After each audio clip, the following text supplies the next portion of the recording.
Okay, today in A Journey to the West, we've come to the second stop. On the first day of the second stop, His Holiness gave a teaching in their church about the vast spirit of Buddhism. There were all kinds of people there. The vast spirit has two aspects. One is perfect conduct. When we often talk about the bodhicitta of action, we speak of the 6 paramitas and myriad practices. As for perfect thought, this will also be discussed later, mainly about kind-heartedness. Among the conducts, generosity was taught yesterday.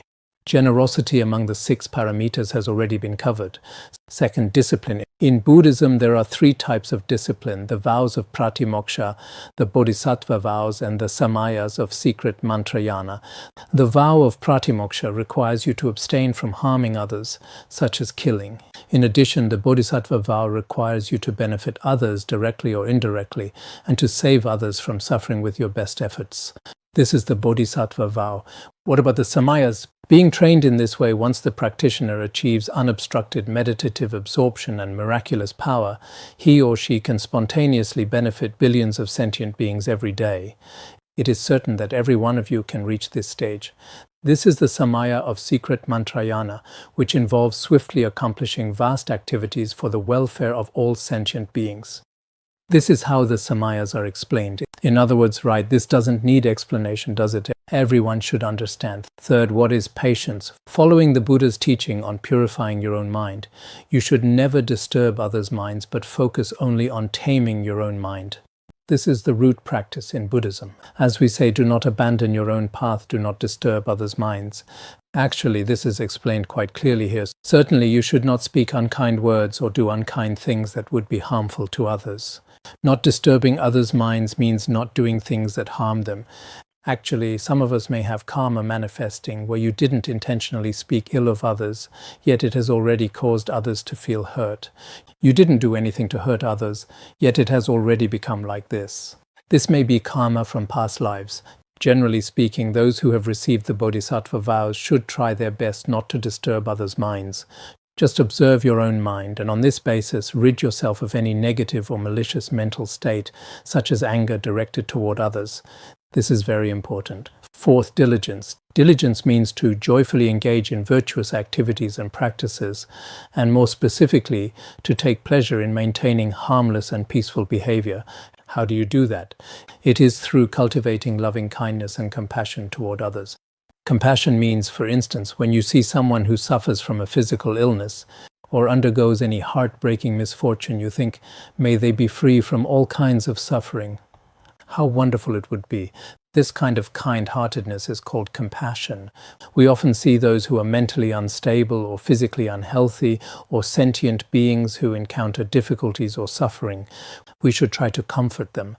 Loving kindness means to hold an attitude such as thinking, how wonderful it would be if all beings could always enjoy peace and happiness. Temporary peace and happiness refer to longevity, good health, abundant possessions, widespread fame, and so on in this ordinary world.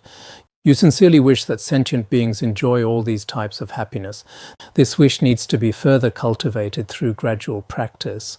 Here it doesn't mention the ultimate happiness, but first wishes for sentient beings to attain these joys in this very life. What is the ultimate result of this practice? Cultivating the prayer that all beings may attain the utmost bliss and happiness in the pure land of Sukhavati the moment they pass away. What you experience in the pure land is beyond description, since any type of happiness in this mundane world cannot compare with it. Therefore, maintaining this motivation, you need to diligently learn and practice the methods of directing yourself and others to take rebirth in Sukhavati. When His Holiness explained loving kindness, he spoke of bringing happiness to sentient beings. To bring happiness to sentient beings, the pure land of Sukhavati is the place of utmost happiness. So we should make the aspiration for sentient beings to take rebirth in the pure land of Sukhavati. The methods of taking rebirth in Sukhavati are to pray to the Buddha, practice the Dharma, and serve the Sangha with respect. Taking rebirth in the pure land of Sukhavati is mainly about taking refuge. His Holiness didn't talk about reciting the name of Amitabha Buddha 1 million times, or the Amitabha mantra 300,000 times.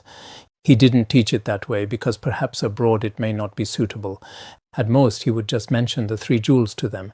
If you can perform these wholesome deeds in regard to the three jewels, you will be much happier in old age.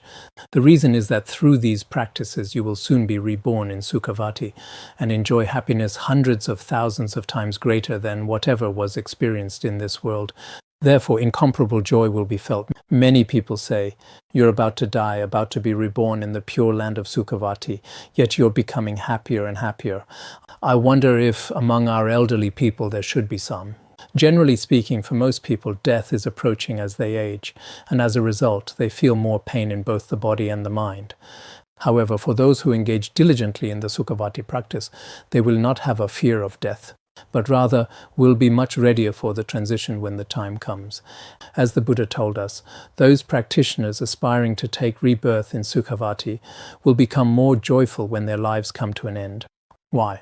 Just like a severely sick person would be overjoyed when recovering fully from sickness, a person who is able to be reborn in the Pure Land will completely rid himself or herself of suffering in samsara.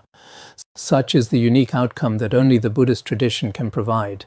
This is rarely seen in the entire world. Buddhism indeed can achieve this. For example, an ordinary person like us would be ecstatic if he became the world's richest man tomorrow, whereas the bliss and happiness attained from liberation is hundreds or thousands of times greater than that. That is why a Sukhavati practitioner becomes more and more joyful as this life approaches its end. This way of teaching, I think some of our Dharma teachers, if they wish to go to the West in the future, or propagate the Dharma among worldly people, modern people, like this approach. It's not that modern people like it when you use excellent scriptural citations or traditional ways of explanation. They may not necessarily accept it. While having what seems like a relaxed chat with them, you gradually let them develop a good impression of Buddhism. Unknowingly, even if they wanted to find fault, they couldn't. It doesn't contradict their own religion or their lifestyle, concepts and habits. Teaching in this way is very good. So I think each of His Holiness's talks has a particularly special significance. This is obvious in your daily life. All excellent Dharma practitioners, Buddhist practitioners, enjoy more happiness and ease as they get older. This is really true. Many of our elderly people, including the parents of us Buddhist practitioners, originally they would become more miserable as they aged. More wrinkles on their faces, white hair, no teeth, unable to walk. But they actually seem to have endless things to do every day. They start chanting Buddha's name, studying and contemplating, and with their family, even if left alone, they're still very happy. If they were worldly people, they'd become more miserable as they aged, lonelier, more anxious. But not like this. While most ordinary people become more distressed in the face of aging, just by looking at these two different attitudes toward aging, what can we directly see? The difference between the two tells us of the qualities of the Buddha Dharma. Many elderly people in Tibetan areas truly have no fear of death at all. Some time ago there was an elderly monk at our Shuling monastery. Not ours, but from the Gelug school. Previously at Laksu Khenpo's place, he received many great perfection teachings. Later, for perhaps decades, he never came out, always practicing in the monastery. Some time ago, once in what seemed like a dream or something, in his meditative experience, in his vision, Laksu Khenpo appeared and said, "Now it's time for you to come. You can come now." Then he immediately went to find his Dharma friend, also a Nyingma Lama called Kache Lama. He went to Kache Lama's place and said, "I had this kind of dream. Probably I don't have much time left to live. Should we two go together to the cave where we used to receive teachings?" Then he took him there together. After going there, he came back and disposed of all his belongings at home, handled what needed to be handled. Then he returned to his own home and asked the monastery for leave. "I'll stay at home for a few days for now." Then at home, he passed away very peacefully. So some people may have signs beforehand, many such omens, indeed being received by the Guru, things like this happen. There's no need to doubt this point. Some may wonder, is it possible for an ordinary person to be reborn in the pure land of Sukhavati? The answer is yes, without a doubt.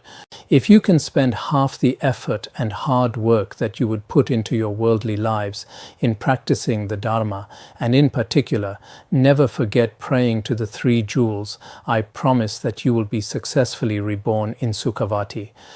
If we put in even just a little bit of time, there's no problem at all. So this is within the topic of diligence, where His Holiness explained the principles of the Pure Land of Sukhavati. Next is meditative concentration. Meditative concentration is to single-pointedly pray to the Buddha, practice the Dharma, and show respect to the Sangha without any distraction. As such, diligently and constantly engage in spiritual practice. The way of meditation varies among different religions, including Christianity, Islam, and Buddhism. They have different practices. In any case, according to the view of Buddhism, the essential point of meditation is to settle the mind in single-pointed concentration. For instance, if you think of Buddha Shakyamuni at all times and under all circumstances, that would be the perfect practice of meditative concentration. When I was working on this, I think this is a very important pith instruction. Always remembering Buddha Shakyamuni is meditative concentration. Always remembering the Guru is meditative concentration. Always remembering one's own practice is meditative concentration. Next is transcendental wisdom, the sixth paramita. Transcendental wisdom is to realize how to abandon non-virtue and engage in virtue. To cultivate such wisdom, you need to first listen to Dharma teachings in the presence of a qualified teacher and then contemplate the meaning in order to dispel doubts. Finally, you must blend these teachings with the mind and put them into actual practice through meditation. This is also hearing, contemplating, and meditating. Through this process, you will develop a firm conviction in the truthfulness of the Dharma. Whether these principles are absolutely true, only in this way can you be certain from within your heart that the Dharma you're practicing is free from doubt. In Buddhism, if you can deepen the wisdom of contemplation and the wisdom of meditation as they become deeper and deeper, it will become easier to understand advanced scientific knowledge. Here His Holiness also spoke a little bit about science to Westerners. Although many religions in this world cannot keep up with the pace of science and remain consistent with the view of science, indeed, some religious doctrines, if they were to go hand in hand with modern science, it would indeed be very difficult. Buddhism can nonetheless coexist with science and support its development.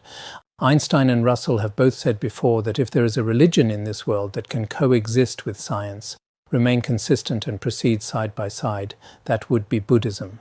This has been used in many of our texts before. Whether we look at the microscopic world or the macroscopic world, from whichever perspective, when we arrive at the 21st century today, actually many principles in science, including analysis of the human body, analysis of the cosmos, in many aspects, answers should be found in Buddhism. As you learn the Buddha Dharma, the discoveries and theories of science will very likely resonate with you. As your knowledge of science becomes broader and broader, a conviction in Buddhism can readily arise in your mind. Indeed, sometimes the more you look at many principles, including Einstein's theory of relativity, or some principles of quantum mechanics today, or some principles of fundamental physics, the more you look into these, many principles can be derived from them. If you go deeper into the Buddha Dharma, it will be clear that there are similar descriptions in Buddhist scriptures on the mysteries of science that puzzle many people.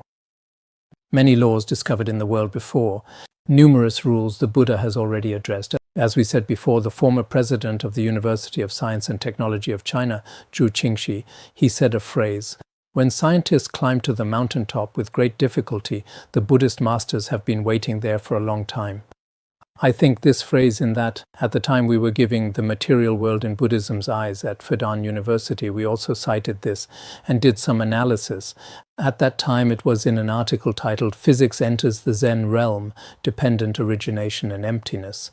This was said in that article. Later, I specifically sought out Professor Zhu Qingxi. It seems we were in Shanghai the first time I interviewed him several times. The first time I asked, I said, "You, as someone with a different identity, having been a science worker for so many years," because he was both a university president and a scientist, altogether more than 10 years at the University of Science and Technology.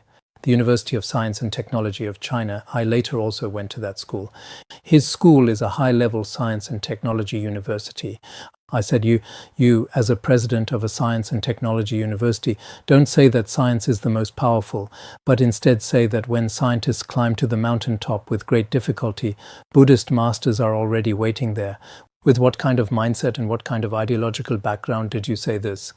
Then, very calmly, he said that more than 10 years ago he studied Buddhism with Master Nan Huaijin, the Shurangama Sutra, the Lankavatara Sutra, in many aspects how he researched. He felt that whether it's solid physics or how the virtual world is currently established, as a scientist, when his understanding of Buddhism became deeper and deeper, he came to know the mysteries of science are all originally in Buddhism. He was very calm at that time. So our interview at that time, I myself felt, although I didn't say much, some questions because we grew up in this era where science is quite flourishing. And we've also studied some Buddhist teachings, so we asked many people from home and abroad, these scientists and some higher education scholars. If these have some significance, I hope you can take a look yourselves at our university lectures.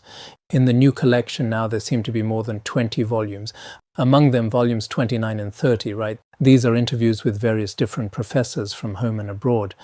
At that time, I was in the capacity of a journalist who hadn't passed the journalist qualification exam with such an identity, an ordinary Tibetan monk's identity, asking this and that, some sensitive issues of concern to both East and West, aside from politics, some Buddhist matters that everyone is quite concerned about, asking different people. At this time, it's not what we Buddhists are saying, but the scientific community saying it this way. This should be very interesting.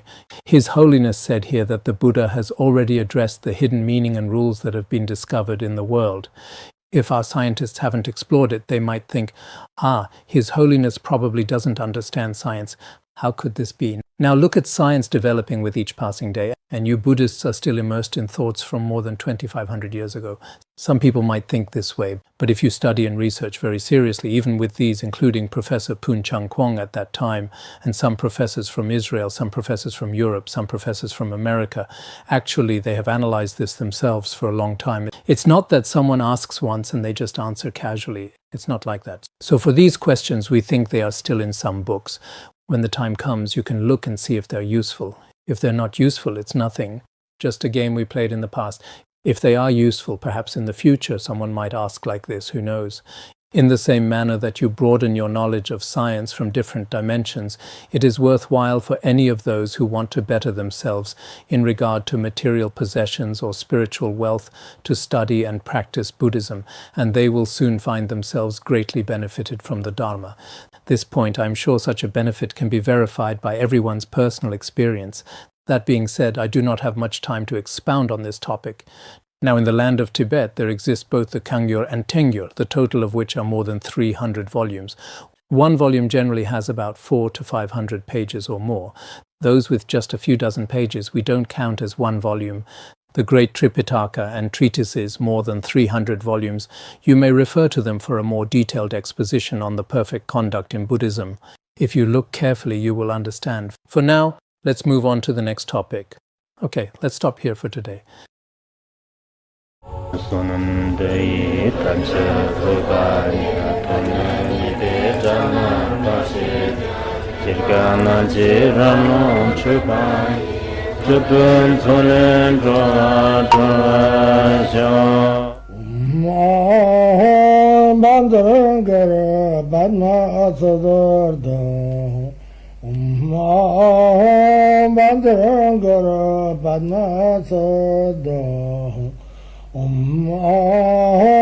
Bandara Badma Sodargye